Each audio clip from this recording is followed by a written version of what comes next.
Rukus Avenue Radio. Hey there, I'm Nikhil Jayaram, and you're listening to Rukus Avenue Radio. Namaste and hello, Rukus Avenue Radio listeners. This is your correspondent, Priyadarshini G. Roy. We are live today in the studio at Dash Radio on Hollywood Boulevard with our very special guest today, who is an acclaimed TV writer-producer, Nikhil S. Jayaram. Nikhil, welcome to the show. Thank you. Acclaimed. That's strong. I did not feed her that line. This is my own doing after reading his amazing bio and reviewing some of his great work. So without further ado, listeners, I'm going to dive straight in. Nikhil S. Jayaram is a television writer, producer, and speaker who has written for Netflix, NBC, and Paramount+. Some of his credits include Star Trek, Prodigy, Shades of Blue, and The Mysteries of Laura. And he sold television pilots as well as consulted internationally. He also wrote the first ever South Asian-themed romantic comedy for Hallmark, due out in summer 2023. And he's developing a TV series with Amazon. Oh, by the way, he's also an author. He wrote his book called The TV Writer's Hidden Path, an essential guide for aspiring TV writers to break in, which is now available on Amazon. Nikhil is an alum of NBC, CBS, and Kate Fellowships, was selected for the Disney ABC Fellowship, and worked every support staff job in TV writers' rooms before being hired as a writer. Nikhil is a Maryland native and a Northwestern alum. He continues the joyous grind of writing for television and film to this day, while he aids other writers making their ascent, and he occasionally performs stand-up comedy. Nikhil, that's amazing. So apart from writing and being a part of all these amazing media houses, stand-up is also a passion of yours. Yeah, it's, I've always had a bit of a ham in me, even though I'm not an actor. It comes from my dad. Mm-hmm. And I just always felt like stand-up could be something I would be good at, especially with all the crazy stories I've experienced in life. And I gave it a shot last year, and it went really well. From the first show on, it went really well. So it's just something I do from time to time. It's an extension of writing to me. Absolutely. But what's nice is, instead of sending your script to somebody and hoping they get back to you and you don't hear anything for 6 months, the feedback is immediate. Yeah. Good or bad, the feedback's immediate, and I treasure that. That's the beauty of live performances, is you get your audience reaction and that kind of gratification or like adrenaline rush right away. So it's an immediate gratification. So before we dive into your journey, you mentioned a very key point, and you said that you write based on the crazy experiences that you've had. So how important is it to, live life and have those experiences for you to write instead of writing from observation? I'll say this. You can use your imagination to come up with a lot of things you haven't gone through yourself, and that is very valuable. You need to be able to do that. Right. But I think sometimes getting to the emotional core of something comes from not only experiencing life, but actually analyzing what you went through. I think if you don't do this self-work and delve into how something made you feel and why you felt that way, it's difficult to translate that into characters whose journeys are compelling. And that resonates a lot more with audiences when you have, maybe it's a fictional character, let's say from, Star Trek or whatever, but the emotional journey that they go on is so relatable to so many people, and that's why we still watch it, whether those are remakes or new trilogies and whatnot. So now going back to your journey, tell us about, how you grew up and what led you eventually to writing. Okay, so 2 different origin stories, one of which is why I write TV drama, and now rom-coms, but write, and the other is how I got into the entertainment business. Okay. So the more serious one is why I write TV drama. I, like so many of our listeners, grew up as the first member of my family born in the States. Even my older sister was born in India. And for us, we were always told about the sacrifice our parents made so we could be here. And the neighborhood I grew up in was, euphemistically I'll say, very homogenous. Okay. And if you can catch his drift, Yes, and it didn't want people like us, and it was made pretty clear through bullying or graffiti or vandalism. And it wasn't everyone, but it was enough people that you knew you weren't welcome. So I didn't even know what I was growing up, but I knew they didn't like it. You know what I mean? Yeah. So with every day being a bit adversarial, when it came time for high school, I was redistricted to some public high school that everyone in the neighborhood said, it's bad, it's gangs, it's drugs, it's violence, it's all these terrible things. But me, what I heard is, you don't like me and you don't like the people at this school, so I probably want to go there. Right. So I botched private school interviews, much to my parents' chagrin. And those are different stories entirely. My mom still doesn't quite let me live it down. She's finally let go. Okay. I'll hear about the Gilman incident every so often still when she thinks I'm not still listening triggering to her. moments. For her, not for me. But so I went to this public high school, and initially it seemed like those stereotypes were right. In the first couple of weeks I was there, a teacher died of a heart attack, breaking up a fight between two gangs of girls with bats. A buddy of mine had a gun in his locker because he was a drug dealer, but he was actually a very nice guy. And a girl in my junior year got pregnant and had a baby. But what those stereotypes don't do is tell you about all the people who had no problems and were fine. And they also don't tell you about the people who had tough circumstances and still succeeded. The girl who had the baby still got into UCLA on a scholarship and went from Maryland. That is not easy. And they also don't tell you about why. Nobody becomes a drug dealer for fun. Right. So what was happening that this guy thought this was the only option for him? An option, let alone a good option, or perhaps the best of bad options. Right. I didn't ask him all those questions. He did have a gun in his locker, and I wasn't cognizant enough at the time to even be aware. You know, you were absorbing without your being child aware. at that time, right?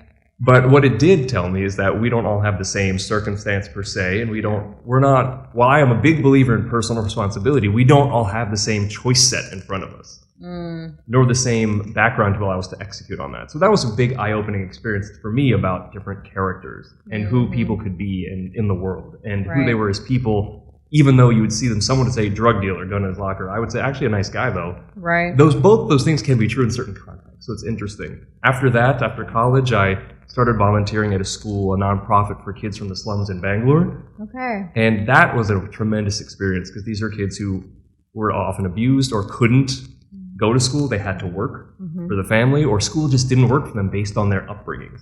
Okay. And this school, nonprofit, 5 days a week, some even 7 days a week, where they got a holistic education, not just what they learned in school, but life skills to get themselves out of poverty and to stay out. And I was so amazed because some of these kids were so smart. And it's a shock that they would have never gotten that chance in the regular school system. They're speaking multiple languages to me and me to them, and I taught them how to play horse by tying a basketball hoop to a coconut tree. That was my big contribution. But it was just wonderful to see them there, and some of these kids became so successful, they ended up getting their families off the streets. Wow. But the big takeaway for me was no one could force these kids to be there. They had to choose to be there. Even as young as 4 or 5, that's a choice, it's a hard choice. Even if you grow up in squalor, that is home. That is where they know you. So to make a choice to not be there, knowing you're trying to get something better out of it, that tells you what somebody's really about. You know, when everything's going great, you don't learn anything about anyone unless they're a raving a-hole. Absolutely. And again, I feel like those moments full of strife, or that journey of like facing those obstacles and those challenges, that's what harnesses you. So like you look at how a diamond's built, and it's not through tender love and care. Right. It's through a lot of hard grinding and pressure and everything. But one thing specifically that I resonated with you is your teachers or your school environment kind of molded you into who you are and who you eventually like chose to become. So you said no to private school, or you made that subconscious choice that I don't want to stick in this bubble and I need to venture out if I really want to experience the world. Yeah. What made you make that choice at such a young age? Well, I didn't like most of the people I grew up with, and they weren't nice to me, and the private school was basically a concentrated version of, am I allowed to say douchebags? Yes. Yeah, a concentrated version of those people. Right. So it really wasn't. The only hard choice would have been, there was no hard choice for me there. Because nothing my parents could have done would have been worse than sending me to that school. Wow. So it actually was a very easy choice. Okay. No punishment they could have levied would have been worse than me going there. But still, I had a whole plan and executed upon it in 2 or 3 levels to botch this interview. Right. But anyway, that's a different story. The whole point of me telling you about that story is that led me to realizing about characters. Characters are only defined by the actions they take under pressure, right, in strife, when there's something on the line. And so that really informs a lot of my writing. Okay.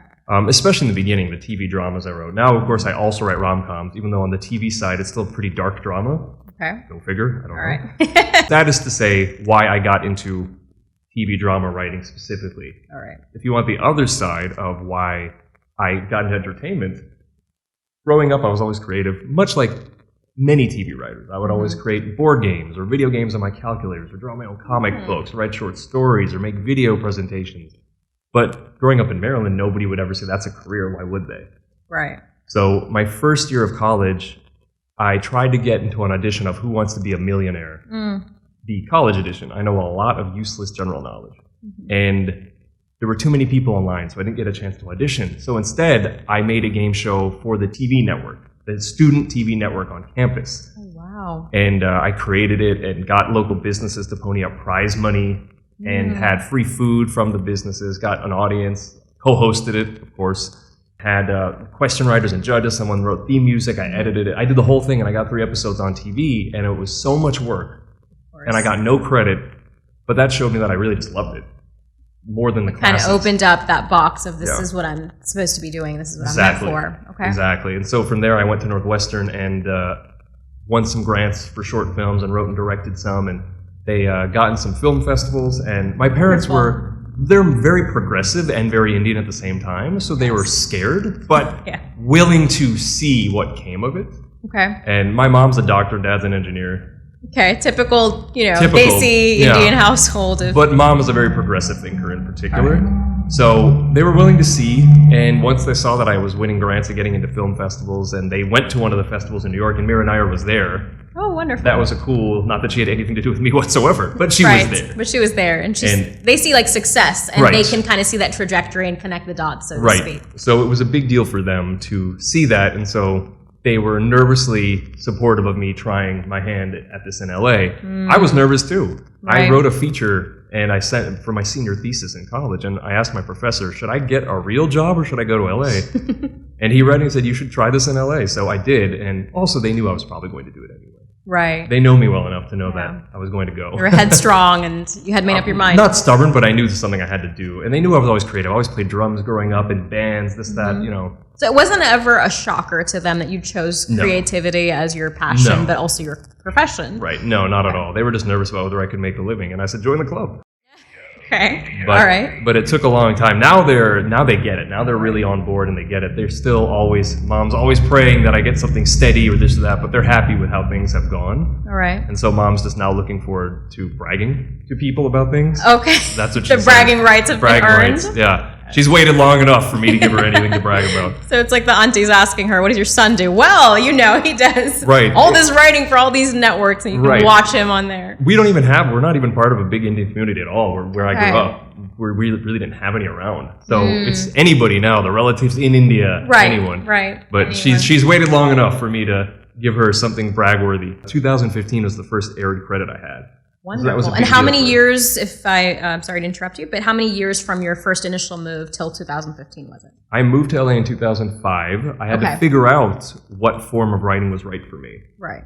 And it took a long time. People were saying, you're a young single male, you should be writing feature comedies. And being a good Indian student, I said, okay, I'll do that. Right. And then I moved to feature dramas, and I moved to half-hour comedies. And the feedback was generally good, but it was like dating but not being in love. You know what I mean? Got you.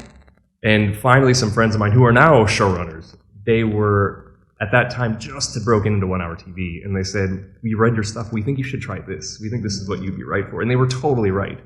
And it worked perfectly. And that was 2008. Even then, it took till 2012, me trying to get in and being a good writer, but trying to get in until I got my first assistant job. And I had to work every assistant job on various TV shows, sometimes 2 jobs on a show. And I started winning all these fellowships, and I did them both all at the same time until finally 2015 is when I got my first staff writer job.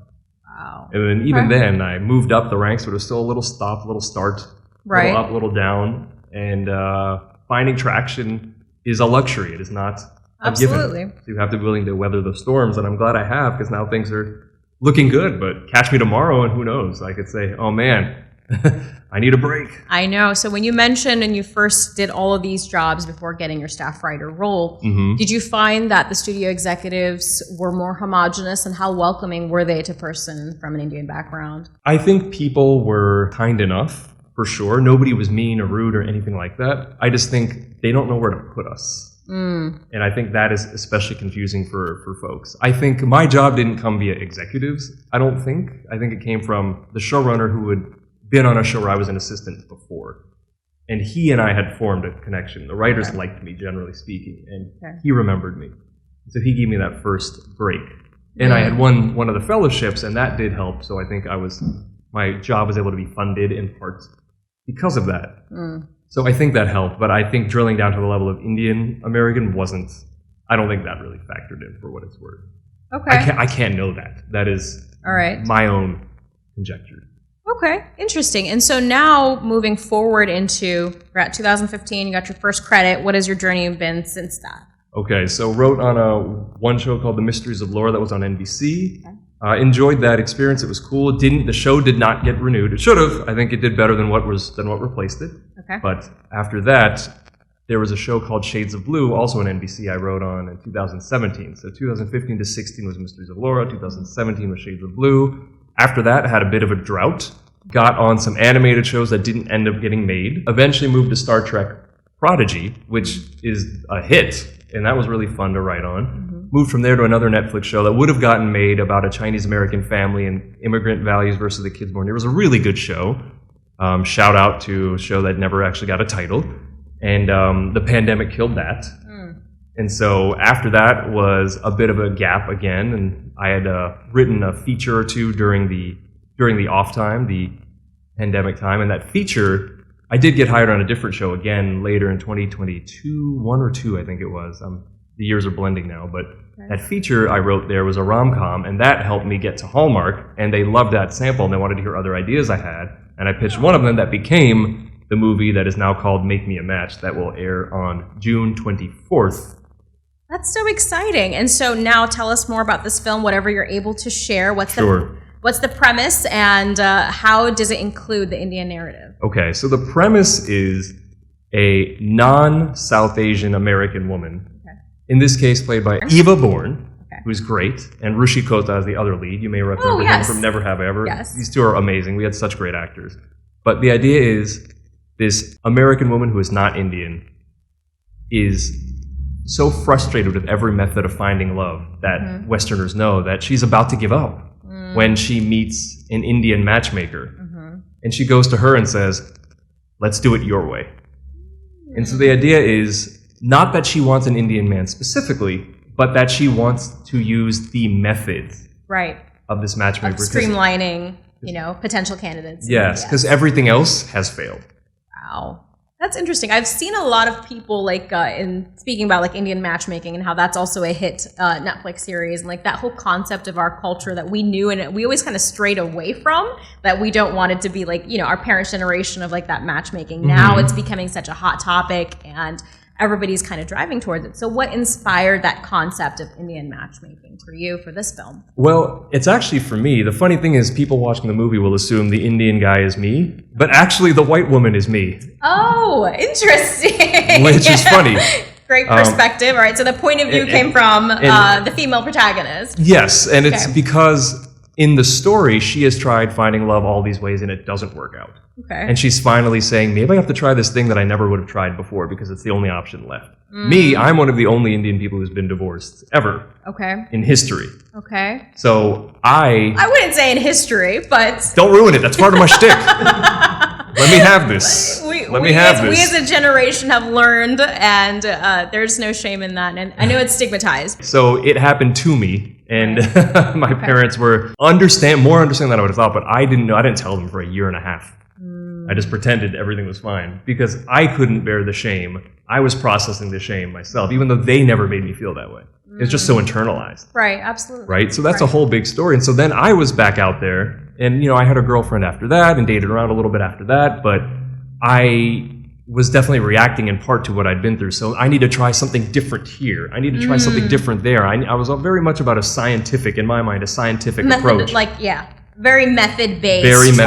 method-based. It's very scientific. Yes, very scientific about it. I had a whole methodology. Not that it was completely wrong, by the way, but if you get to that point and things still aren't quite clicking and you're not finding what you're looking for, I actually signed up for matchmakers. Some who are entertainment industry based, who are great, and one who's Indian American. Okay. And I don't know if I should shout her out here or not, but... up to your discretion? Single to Shadi. They were very cool. Radha, who runs it, very cool. And so I signed up with... She's Indian American and roughly my age. So it was cool to have somebody there who still had the idea of it and was looking. It was nice to have human touch as opposed to algorithmic touch. Right. Because the algorithm got so many things wrong. Absolutely. And couldn't account for flakiness. And it builds frustration, if I may add, to a lot of people, like with the crazy hectic lives, and we don't have time for falsehoods or things that people try to like hide behind a screen from. Where in the human touch, you can kind of decipher that. From somebody could provide a preliminary filter, and these other people are invested because they went to a matchmaker. Before, apps used to be great for me when only weird people were on apps. Because we were the people who actually cared and took effort, right? And everyone else was at the bar and the club. Okay. But then the apps became the bar and the club. So the same problems from there migrated over, and it was an issue. So I thought, okay, where are the weird people now? Right. And by weird, I mean the people who actually care and are actually trying, because that is weird. Right. In the romantic space, apparently. It's a very rare commodity. Yeah, so that's what took me to matchmakers. And then I thought this would be a very interesting, concept of matchmaking and matchmakers. And when I was talking to Hallmark, who are wonderful partners, by the way, I was talking to them about some ideas. And it just kind of occurred to me as we were talking in that meeting about what if we had essentially an American woman who went to a Indian matchmaker and said, let's do it your way, because nothing else has worked. And they immediately thought that was a lovely idea. They really liked it. And so did I. There goes your log line right there. It's a one-liner, and it got people's attention. Yeah, and I thought it was funny. So she is me in the sense of she's the one trying to science love. But that's wonderful. So it's like a happy ending, which kind of also inspired your film that's coming out on Hallmark. Please reiterate the release date. Yes, it is June 24th at 8 o'clock, and it is called Make Me a Match. And it's Hallmark's first ever South Asian themed rom-com.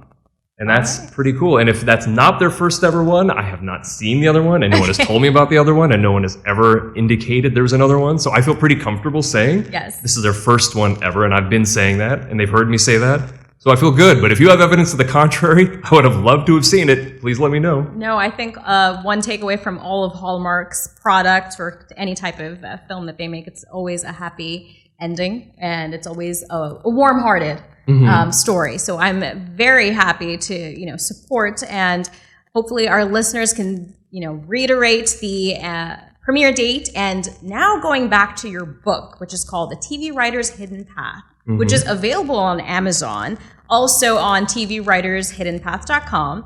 Please talk to us about what inspired that book. So from TV to film to now books. Sure. So that book came from, we are often sold, and not just as South Asians and Indian Americans, the idea of, I think Hollywood, everyone sells you the story of work hard, be good, work hard, everything will be fine. And this, maybe in some careers that is true. In this career, in entertainment, that is a load of bull. Wow. It's bull. Okay. And the sad truth is you have to realize that. I came to town like an idiot thinking, all I have to do is be good at hard work. Everything will work out. It's such nonsense. Right. And if you believe that, you'll get frustrated and never understand what's actually happening. Because the truth is, half of making it as a writer is not writing. The non-writing half is so important. May, in fact, be more than half. It may be more important than your writing because it's what allows people to give a crap about you and your work. And if you don't have the non-writing half, the politics, the social dynamics, the game around you being played, if you ignore it, you're going to probably fall victim to it and not understand what happened. The non-writing the social essentials. aspect of this industry, networking, everything that comes with it, the hierarchies, all that stuff. All of it. And nobody tells you these things outright. Right. No one will let you know that these things exist. They might not even be aware because they're so used to it. We often get inured to these things, but I was the dummy who made almost every mistake you could make. And is that included in your book? Yes. Oh, yeah. Wonderful. You get to read all about it. You get to read tons of mistakes and the things you should do in the order you should do them, because I put this together trying to help writers coming out. I self-published this actually because I wanted to make it exactly what it should be to help writers on the come up who don't know these things. And by default, the writers with the fewest connections tend to be underrepresented groups. So this book is going to help everyone, but in particular, those who already have a deficit of the non-writing tools and connections you need. This is not, I'm not teaching you how to write. You can go learn that in many places, and it's subjective anyway. I am teaching you all the things you need to know to make your writing matter. Interesting and so crucial and important coming from the Indian narrative and understanding how, of course, it applies to everybody, not just people from India or the South Asian diaspora, but writing for our perspective from lived experience, I think is what differentiates our writing or yourself from being so successful, or people, anyone who is in the creative field. You're writing, whether that is through social media, whether that is a song, whether that is any type of writing format, which is the basis of any creative endeavor. I feel like it comes from a different perspective that isn't talked about. So I'm happy that you've kind of mentioned that in your book of the do's and not do's in the social aspect. Yeah, and I think it's more inherent to our culture. We're taught not to brag. We're taught Exactly. Your parents will brag about other people's kids in front of you. Right. That's when bragging is fine. Yes. But in terms of you yourself, we're taught don't talk much about what you've done. Don't brag. Be humble. Humble never really resonated with me. Neither does false bravado. But I never understood why we were told to sell ourselves short. Exactly. I've never enjoyed that aspect of things, and it doesn't help you in this business because if you don't believe in you, no one else will. I feel like a closed mouth doesn't get fed. So I think there's a fine line of speaking up for yourself and being humble, but also knowing what the value of your own work. Correct. And not belittling yourself to make the other person feel more comfortable. Correct. And you can't control other people's thoughts anyway. So the best thing you can do is just be wholesome and present and authentic to yourself without it. And if it comes off to a certain person as this or that or any other negative thing, that's also based off of their lived experiences and what they perceive things to be. So I feel like if you're always going to behave based on what other people are going to react, you're never going to be happy and authentic to yourself. And you're going to sell yourself short all the time. But at the flip side of it is, and this is the funny part, you do have to take into account how other people will react to what you say. To a certain extent, yes. And it's us not thinking about that also is unhelpful. Right. You and know, there's a methodological, there's a method-based way to go and be like, okay, well, this is what could happen based off of these people's experiences. How do I kind of maneuver and take it from a different angle and maybe attack it differently? Correct. I like to think of it as, because some people will say, oh, you're being fake. You're not being fake. You're simply learning what parts of your truth to present or not present at a certain time. I think of it like water can be liquid, vapor, or ice, or solid, right? But it's still water the whole time. Absolutely. In the same way, we need to learn those things. So the book talks a lot about the first step is how do you talk about yourself? The first and most important thing. And it's organized chapter by chapter in the order of the info you need. Right. So first, how do you talk about yourself? Second chapter, how do you make connections? What's the etiquette to these things? Okay. Third chapter is how do you get a meeting? How do you take a meeting? How do you make a meeting worthwhile, successful? How do you get the most out of a meeting? And chapter 4 is how do you what are the ways into a writer's room as a TV writer? Okay. And then 5 is how do you deal with agents and managers and lawyers? And then 6 is how do you take a showrunner meeting?